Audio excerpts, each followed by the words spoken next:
Shalom Aleichem, on est dans Ochot Tzadikim Shar HaTshuva. À la suite, il me dit le Rav, il y a aussi 24 choses qui empêchent la Tshuva. Parmi les 24 choses, il y a encore 5 choses qui ferment les portes de la Tshuva. Un homme, il peut faire des actions et il ne sait pas que Kadosh Baruch Hu, il prend ses actions et il les met dans la... On dit jamais les actions ils vont dans la poubelle, jamais. Il faut savoir chaque action qu'un juif il fait, en fin de compte, il y aura une récompense. Et des fois, la récompense, ça prend du temps très long. Pourquoi ça prend du temps? Parce que Akadosh Baruch Hu, il les met en attente.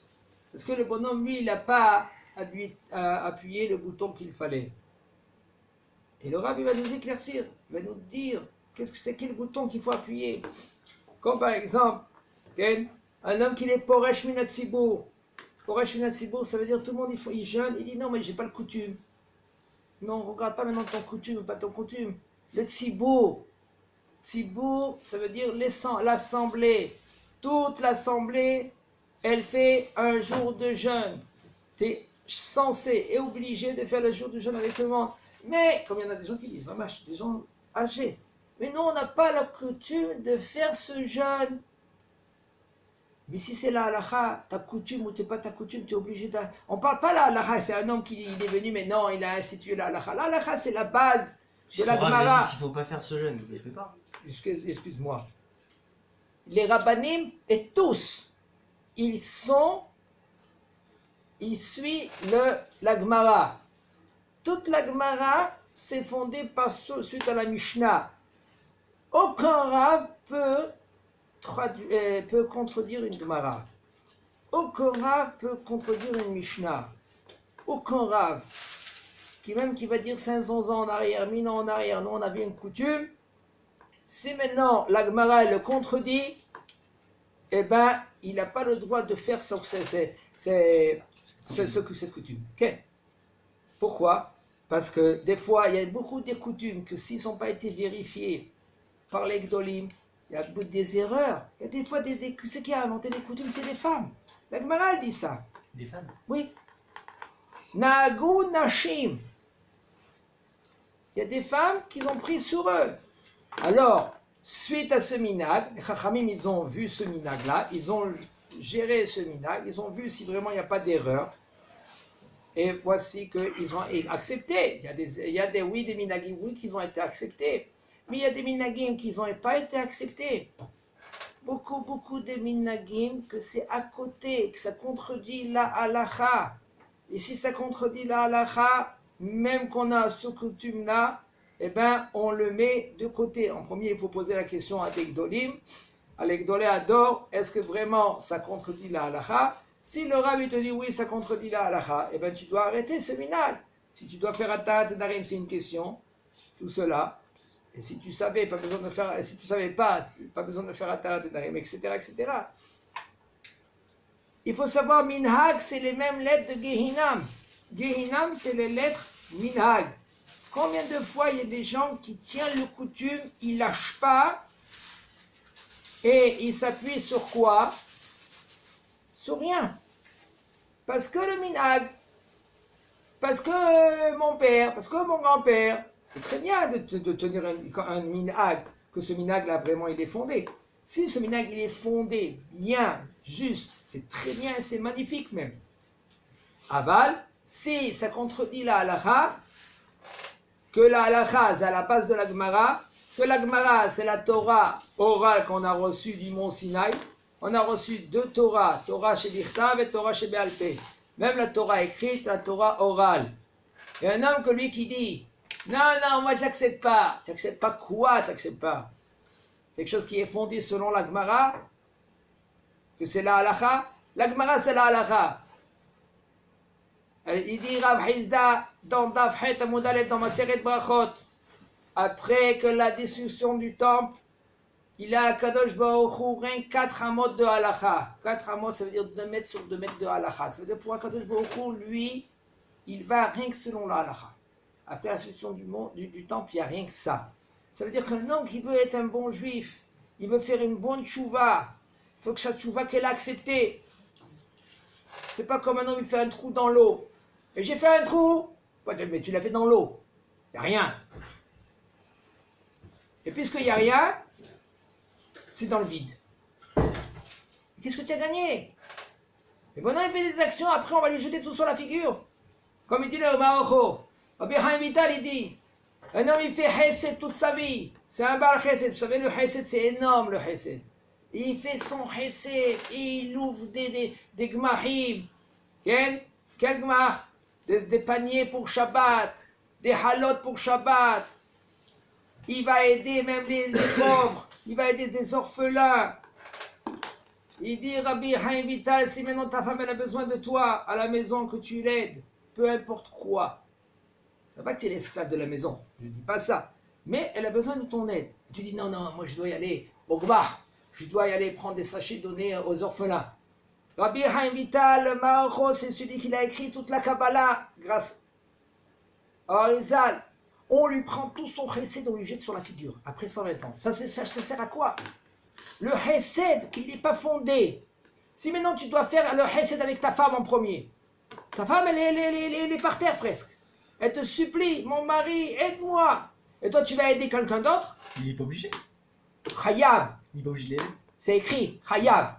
Haya'an shebeto kodmim. En premier, c'est sa femme et ses enfants. Il doit s'occuper d'eux. Oui, mais s'il y a des trucs qu'il n'est pas obligé de faire. Comment? Il y a des trucs que la femme elle est obligée de faire par rapport au mari. Mimkom shen ish Ben ça, ishtadel. Tu entends? Mimkom shen ish ishtadel ish. S'il n'y a pas un homme, il faut que toi tu aies un homme. Si la femme elle est fatiguée, elle ne peut pas. On ne parle pas maintenant qu'une femme qu'elle est fière, non. On parle maintenant qu'une femme qu'elle est fatiguée, elle ne peut pas parce que Baruch Hashem elle a 3, 4, 5 enfants. Et maintenant la femme elle est fatiguée. Tu sais comment ça passe avec les enfants? C'est un il est réveillé, un il dort. Un troisième il est réveillé, le quatrième il dort. Et qu'est-ce qui se passe? Après, quand maintenant elle veut mettre un peu la tête pour se reposer, tout d'un coup le troisième il s'est réveillé. En fin de compte, combien elle dort? Non, mais c'est le rôle de la femme. Mais tu vois pas que ta femme maintenant elle est à plat. Tu vois pas que maintenant, là, il y a des gens qui comprennent pas ça. Après, quand Hachem Ishmor, la femme elle pète un câble, il faut la mettre dans la maison de repos. Ah, vous avez pas compris. Par exemple, si maintenant une femme, il y a des trucs qu'elle est obligée de faire à manger, ok? Elle te dit, viens me faire à manger. Viens faire à manger pour ce truc. On n'est pas obligé d'aider là. Là, c'est mieux d'aller faire du chesed que faire toi. Mais ça, c'est un peu faire elle. C'est maintenant, il y a aussi, tu me poses la question, je te réponds. Maintenant, un homme qui va comprendre qu'est-ce que moi je dis, il va gagner. Si c'est une femme qui est paresseuse, je ne parle pas de ça. Si c'est une femme, des fois, oui, elle a besoin que son mari il est à côté d'elle parce qu'elle passe des fois un moment. Est-ce que le mari il est obligé de aider sa femme, même dans des cas, pas parce que pour faire à manger. Des fois, la femme, elle a besoin de son mari qui l'écoute. Pourquoi? Parce qu'elle parle, elle passe une période pas évidente. Et peut-être sa voisine, peut-être sa copine, peut-être sa sœur, peut-être sa mère. Et toi, tu es ici rien que pour l'écouter. Tu fais chesed plus que tu fais dehors. Ça ne veut pas dire maintenant que tu ne vas pas faire dehors. Autre part. En premier, c'est à gérer. Chaque cas, c'est à gérer des fois avec le rab. Si un homme, il peut gérer, Baruch Hashem, il est compétent, il comprend sa femme, il écoute sa femme, il sait. C'est pas qu'il est... Non, c'est le rôle de la femme, c'est écrit dans la Ketouva, c'est le rôle de la femme. Et tu vois pas que ta maison commence à crouler. Mais c'est le rôle de sa femme. Mais ta maison, elle monte, elle est dans le feu. Le feu, il brûle. Ta maison, ça part dans tous les sens. Non, c'est le rôle de la femme. C'est plus... Après 120 ans, on va me dire au bonhomme, où tu étais là? On a un que lui, qu'il était dans une maison. C'est une blague, mais c'est une histoire. C'est une histoire que cette histoire-là, maintenant, il faut bien la comprendre. Il était dans l'eau, dans la maison, et la maison, elle commençait, c'est inondation. D'un coup, les gens, ils disent, l'inondation de partout, il faut évacuer de la maison, il faut sortir, se sauver de la maison. Le bonhomme qui était dedans, il a dit, écoute, il y a Kadosh Baruch Hu, c'est lui le maître du monde. C'est lui le maître du monde. S'il veut, eh ben, tout de suite, il me prend. Tout d'un coup, toute la place, pleine d'eau, ils viennent avec les bateaux. Sortez vite de la maison, sortez vite de la maison. Les maisons commencent à se remplir plein d'eau. Sortez vite. On lui dit que monsieur sorte là-bas. Il y a Kadosh Baruch Hu. Il a marqué sa canne, il faut... C'est Kadosh Baruch Hu. Après, le bonhomme, lui, s'est noyé dans la maison. Il est monté en haut. On lui dit, dis-moi, qu'est-ce que tu as fait? Tu t'es mis en danger, t'es mort. Qu'est-ce qu'il a dit? Mais j'ai dit à Kadosh Baruch Hu, un an de mille vado. Mais Kadosh Baruch Hu, il a dit, écoute aussi les messages que je t'envoie. écoute les messages, comprends bien, tu as besoin d'un bon décodeur. C'est écrit clair dans la Torah. Les Chachamim te disent comment gérer. Les Chachamim te disent fais attention, je m'en donne un. On t'a envoyé maintenant des haut-parleurs tous les jours, on te dit fais attention, aide ta femme. Tu vois pas maintenant que la maison commence à brûler spirituellement des fois. Non, mais moi je suis au travail. Il y en a des gens qui sont pleins de travail. Ils ne se bougent pas. Du matin jusqu'au soir. Time is money. L'argent, le temps c'est l'argent. Oui, mais ta femme, tes enfants, il faut prendre en considération ça aussi. Combien des gens après ils regrettent. Ils se disent, ah, je savais. Mais des fois c'est trop tard. C'est pour cela qu'il faut écouter les Chachamim. Il dit le Rav, un homme qui l'est, ou bisman shilitra no imsa, shilmad מהמורה לו דרך האמת והשונאת התוכחות, שהרי לא הניח לו דרך של התוכחות גורמות לתשובה. Un homme que lui qui les sonné les tochachot. Qu'est-ce que ça veut dire sonner tochachot, Eli? Il déteste quoi? Tochachot, c'est quoi?